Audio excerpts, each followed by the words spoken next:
Do you experience sensations in your body that you're not quite sure of what they are?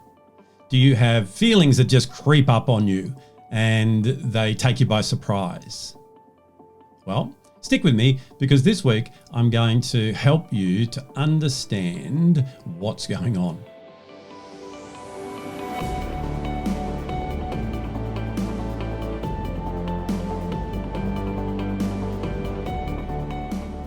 Hi, this is Grant Herbert, VUCA Leadership and Sustainable Performance Coach. And today I want to continue our conversation around emotional intelligence by helping you to realize that it starts with self-awareness.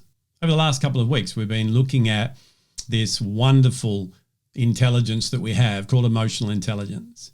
We've set a benchmark around what emotions actually are. They're that physiological sensation that we experience in our body when something's going on in our world. We've realized that what we do then with that sensation, what we make it mean, the thoughts that we allow our internal dialogue to ruminate on, will then determine a feeling that we choose to feel. From there, it can escalate in intensity, it can turn around corners, it can go everywhere, and it can spiral down if we're not able to regulate what's going on. We looked at the fact that emotional intelligence is the ability to be aware of the emotion that you are experiencing in the moment, and then to use that information to manage your response to it. It's not about managing the emotion, ignoring it, suppressing it, trying to change it. It's about being able to control what goes on in here so that we can then come out with a resourceful behavior. So this week, what we want to do is start looking at the competencies. Last week, we pulled out the fact that there is a quadrant of self-awareness and then there's a quadrant of self-management. So let's start going through the first quadrant. This is where it all starts. It starts with going from that unconscious incompetence where you don't know what you don't know to having direction because of clarity in what it is that you're actually experiencing, what it's trying to tell you, so that you can then move forward with that information. Self-awareness has three elements. We've got emotional self-awareness, accurate self-assessment, and personal power. So let's start with emotional self-awareness. Emotional self-awareness is the ability to know right here, right now, what's going on. What is this sensation that my body is using to get my attention? What does it mean? What does it really mean? And what is it that it's telling me? When we have that level of awareness, it enables us to do the other part, and that is navigate the emotion. So emotional self-awareness is firstly about being present to be able to notice that we've actually experienced the emotion. Being able to realize that this is something that we can look for an understanding in our day-to-day. Being able to stop and ask a question, what is this emotion?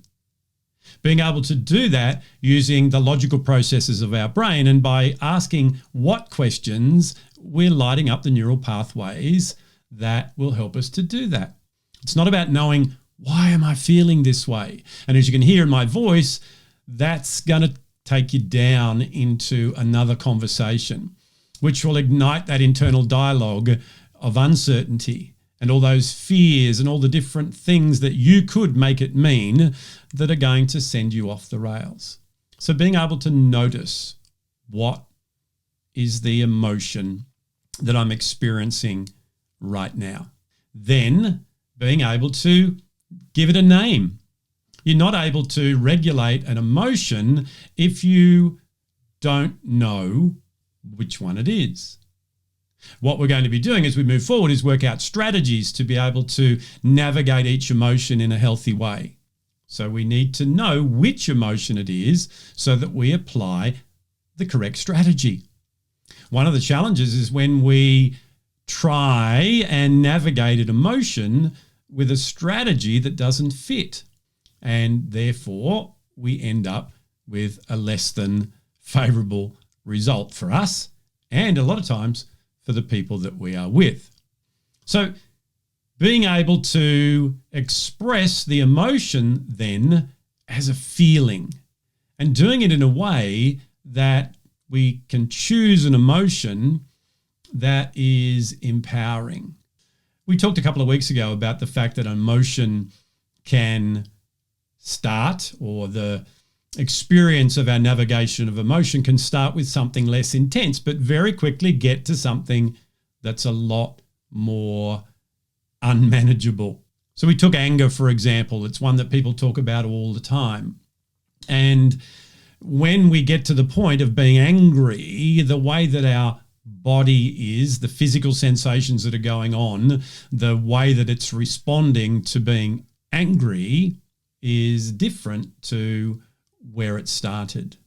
We talked about the fact that we could start off being misunderstood, which could then, if it continued to go on, lead to being disappointed, frustrated, and eventually getting to feeling angry. So by being able to be more aware in the moment when we start at the less intensity of being misunderstood, we're able to then employ a strategy to bring things back on track. So emotional self-awareness needs two things. Firstly, it needs to be something that you feel is of value to you. It's something that you need to work on and bring into your day-to-day. We need to be able to have space to stop and ask ourselves the question. The second thing that emotional self-awareness needs is an emotional vocabulary.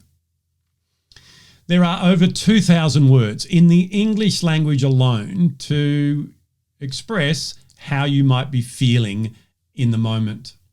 Most people just use a handful.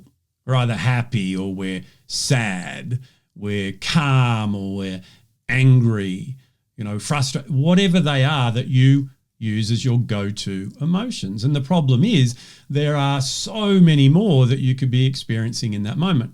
So being able to build up your emotional vocabulary is really, really important. Being able to pinpoint which emotion you're actually experiencing in the moment. Another key factor is to make sure that it is languaged in a way that takes it away from your identity.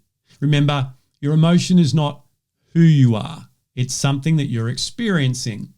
It's a physiological clue in your body that goes through a psychological process to a feeling.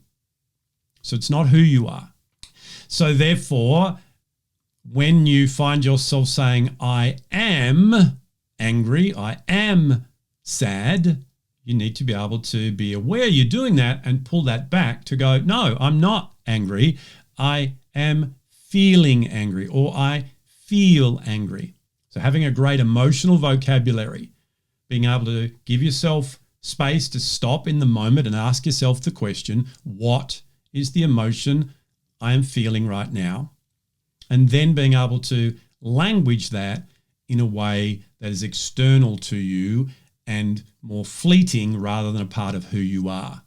To do that, we can use two simple sentences. The first one is, I feel, and then you can insert whatever the feeling is. The second is, I am feeling, and then insert whatever emotion you are feeling in that moment. Emotional self-awareness is a critical component of being able to navigate your emotions in a healthy way. It's where it must start. We live in a world where we have delayed gratification challenges and we want to have everything right now. It doesn't work with emotional intelligence when we employ a strategy like that. We need to start at the basics. So what I encourage you to do is, as you go through the rest of your day and moving forward, is that when you sense that you might be feeling a particular way, I want you to challenge that. I want you to ask yourself, is that really what I'm feeling? And give it a different name. Being able to realize that it may not be that go-to feeling that you normally use. Well, that's it from me for another week. Join me again next week as I unpack the next competency in emotional intelligence in that quadrant of self-awareness, and that is accurate self-assessment. I'll see you then.